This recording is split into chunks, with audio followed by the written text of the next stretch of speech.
Hello అండి. Welcome to my channel మీ Suma cooking. బీరకాయతోని మనము బీరకాయ ఇగురు అలాగే పాలు పోసుకొని వండుకుంటాము. ఇంకొచ్చేసి పప్పు బీరకాయ అయితే ప్రిపేర్ చేసుకుంటాం కదా. ఒక్కసారి నేను చూపించిన విధంగా బీరకాయ ముద్దకూర అయితే చేశారంటే బీరకాయలు చూసిన ప్రతిసారి మీరు ఇదే కూర చేసుకొని తింటారండి. అంత రుచిగా ఉంటుంది. థిక్ గ్రేవీతోటి అసలు అన్నంలో కలుపుకొని తింటుంటే ముద్ద ముద్దకి అద్భుతంగా ఉంటుంది. ఇంకా చపాతీలోకి అయితే మాటలతో చెప్పాల్సిన అవసరమే లేదండి. ఇలా ప్రిపేర్ చేసుకొని చపాతీలో అయినా అన్నంలోకైనా ఎక్సలెంట్గా ఉంటుంది మనకి బీరకాయ ముద్దకూర అనేది. మరి ఇప్పుడు దాన్ని ఎలా ప్రిపేర్ చేసుకోవాలో వీడియోలోకి అయితే వెళ్ళిపోదామా. దానికోసం ఫస్ట్ స్టవ్ పైన అయితే ఒక ప్యాన్ పెట్టుకొని 1 టేబుల్ స్పూన్ వరకు ఆయిల్ వేసేసుకోవాలి. మనం ముందుగా మసాలా అనేది ప్రిపేర్ చేసేసుకుందామండి. తర్వాత ఆయిల్ వేసుకున్నాం కదా, ఆయిల్ వేడయ్యాక దాంట్లోకి ఒక గుప్పెడు వరకు పల్లీలు, 1 టేబుల్ స్పూన్ శనగపప్పు, 1 టేబుల్ స్పూన్ మినప్పప్పు వేసుకొని ఒక 2 నిమిషాల పాటు చిన్న మంట మీద పెట్టుకొని ఫ్రై చేసుకోవాలి. ఇవి కొంచెం వేగాక 1 టేబుల్ స్పూన్ వరకు ధనియాలు కూడా వేసుకొని మళ్ళీ ఇవన్నీ కలుపుకుంటూ వేయించుకోవాలి. పల్లీలు కొంచెం లేటుగా వేగుతాయి కాబట్టి పల్లీలు వేసుకొని పల్లీలు వేగాక ఇంకొక దాని తర్వాత ఒక్కొక్కటి వేసుకుంటూ వేయించుకోవాలి. తర్వాత దీంట్లోకి 2 దాల్చిన చెక్క ముక్కలు, 1 టేబుల్ స్పూన్ జీలకర్ర, 4 లవంగాలు, అలాగే ఇంకో 5 నుంచి 6 వరకు ఎండుమిర్చి కూడా వేసుకొని ఇవన్నీ చిన్న మంట మీద పెట్టుకొని దోరగా ఫ్రై చేసుకోండి, మాడిపోకుండా. ఇక్కడ ఇవన్నీ కొంచెం ఇలా ఫ్రై అయ్యాక దీంట్లోకి ఒక పెద్ద సైజు ఉల్లిపాయని పొట్టు తీసేసుకొని ముక్కలుగా కట్ చేసుకొని వేసేసుకోవాలి. ఒక 4 నుంచి 5 వరకు అల్లం ముక్కలు, ఒక 8 వరకు వెల్లుల్లి రెబ్బలు కూడా వేసేసుకొని చక్కగా చిన్న మంట మీద పెట్టుకొని ఇవన్నీ ఫ్రై చేసేసుకోండి. ఉల్లిపాయ ముక్కలు కొంచెం కలర్ మారేదాకా ఫ్రై చేసుకోవాలి.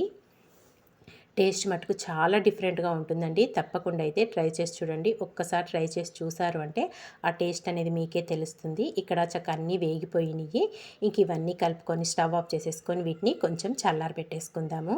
ఈ లోపలైతే ఇక్కడ నేను వచ్చేసి 2 బీరకాయలు తీసుకున్నానండి. తీసుకున్న బీరకాయలకు పొట్టు తీసేసుకొని శుభ్రంగా కడిగేసుకోవాలి. ఇలా తీసుకున్న బీరకాయలని ముక్కలుగా కట్ చేసుకోవాలి. మరీ చిన్న ముక్కలు కాకుండా కొంచెం పెద్ద సైజుగా ఉండే విధంగా తీసుకోండి. చక్కగా కట్ చేసుకొని తీసుకోవాలి. బీరకాయ లేతగా ఉంది కాబట్టి మగ్గిపోతే మనకు ఆ బీరకాయ ముక్క కనిపించదు కాబట్టి కొంచెం పెద్ద సైజు ముక్కలుగా కట్ చేసుకొని పక్కన పెట్టేసుకుందాము.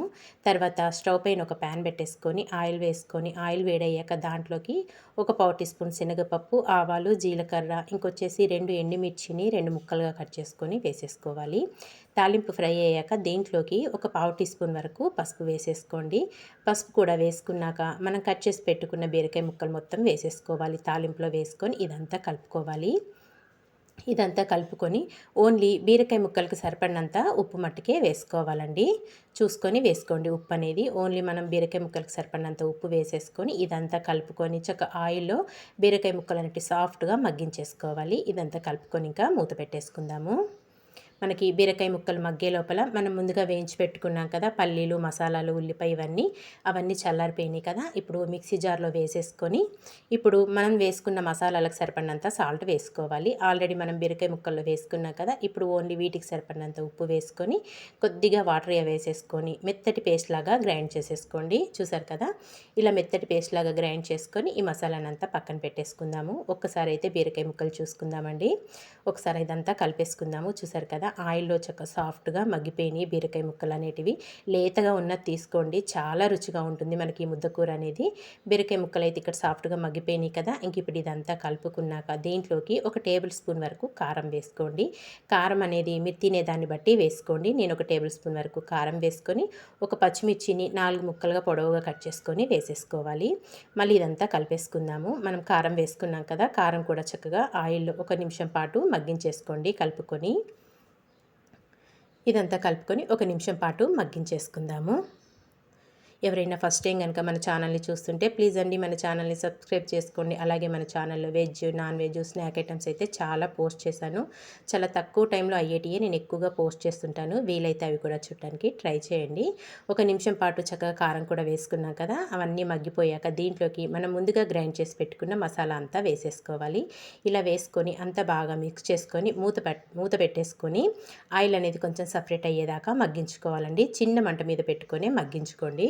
చూసారు కదా, సైడ్స్కి మనకి ఆయిల్ అనేది ఇలా సపరేట్ అవ్వాలి. ఇలా అయ్యాక ఇప్పుడు దీంట్లోకి 1 కప్పు వరకు వాటర్ యాడ్ చేసేసుకోండి. మరీ ఎక్కువగా వాటర్ వేసుకుంటే మనకి ముద్దకూర అనేది లూజ్గా అయిపోతుందండి. కొంచెం గట్టిగా ఉండే విధంగా ఉండాలి కాబట్టి కొద్దిగానే వాటర్ వేసుకోండి.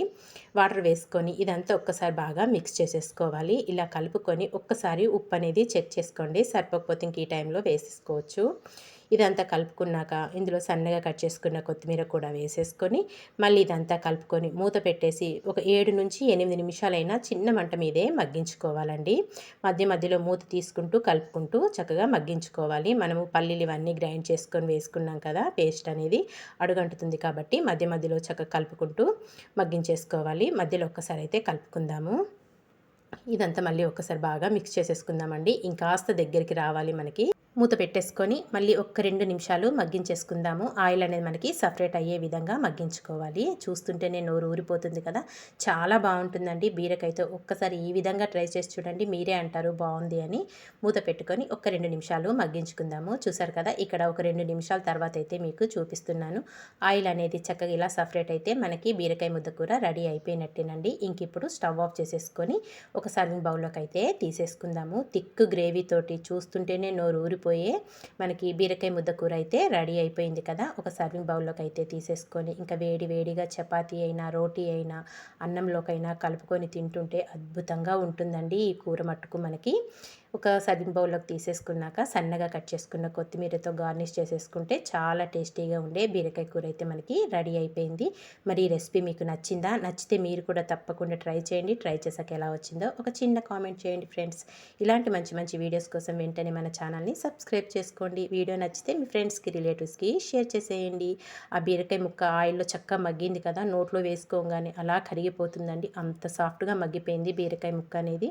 మరి ఇంకెందుకు ఆలస్యం, ఈ రెసిపీని తప్పకుండా ట్రై చేశాక ఎలా వచ్చిందో కామెంట్ చేయడం మాత్రం మర్చిపోవద్దు. Thank you for watching.